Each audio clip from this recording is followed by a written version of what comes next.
네, 국토위 위원님들과 또 고속도로 특위 위원님들도 함께 계시기 때문에 이어서 조금 다른 내용이긴 하지만 서울 양평 고속도로 국정조사 촉구 국토위원과 또 고속도로 특위 천막 농성 성과 보고를 같이 드리도록 하겠습니다.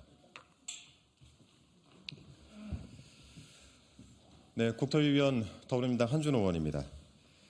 더불어민주당 국토교통위원회 소속 위원들과 대통령 처가 고속도로 게이트 진상규명 특별위원회 위원들은 지난 21일 국회 본청 앞에서 천막 농성을 시작했습니다.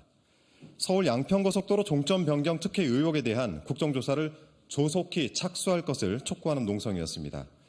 농성 8일차를 맞는 오늘까지 여러 의원님들과 또 시민사회에서 농성에 동참해 주셨습니다.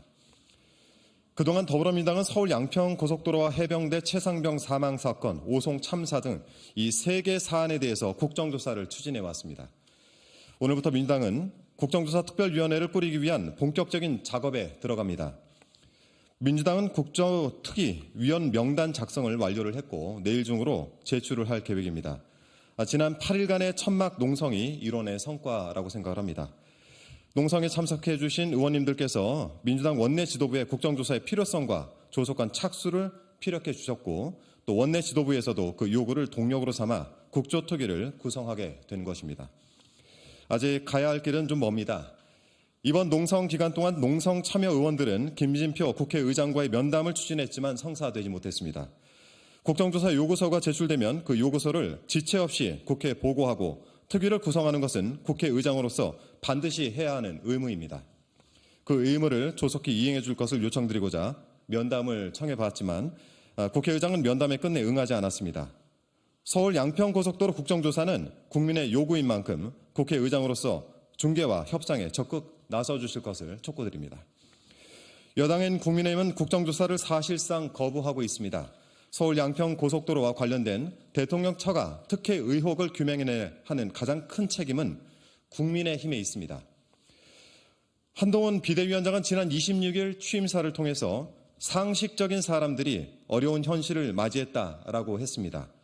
과연 국민의힘이 상식을 말할 자격이 있는지 또 어려운 현실을 토래한 책임은 없는 것인지 되묻지 않을 수가 없습니다.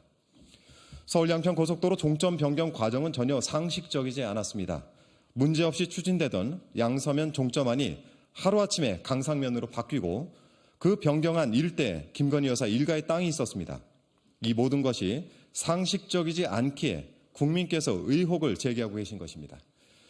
한동훈 비대위원장의 취임사에서 용기 내기로 결심했다라고 한 만큼 서울 양평 고속도로 국정조사에도 용기를 내줄 것을 촉구드립니다. 더불어민주당은 서울 양평 고속도로 국정조사를 차분하고 꼼꼼하게 준비해 나가겠습니다. 천막 농성 1차 행동은 오늘로 종료를 하고 국정조사 추진에 총력을 기울이겠습니다. 국민적 의혹의 진상을 규명하고 책임자를 밝혀내며 고속도로 사업이 하루빨리 정상화될 수 있도록 최선을 다하겠습니다. 국민의 명령을 받드는 책임 있는 정당, 특권을 깨고 정의와 민주주의를 회복해낼 능력 있는 정당으로서 모든 역할을 다하겠다는 말씀드립니다. 고맙습니다.